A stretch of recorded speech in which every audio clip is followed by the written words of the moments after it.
ماینکرافت، ولی من 255 تا جون دارم. هدف این ویدیو هم اینه که بریم خودمونو بکشیم. خب اول میریم دنبال یه خطر تا برم زیر آب. این عمیق نبود.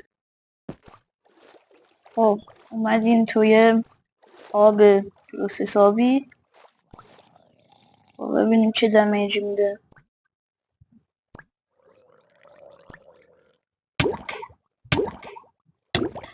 آقا اینا خب برای ما کاری نداره. سکو اینم بزنتم. ای بابا ولکن بریم.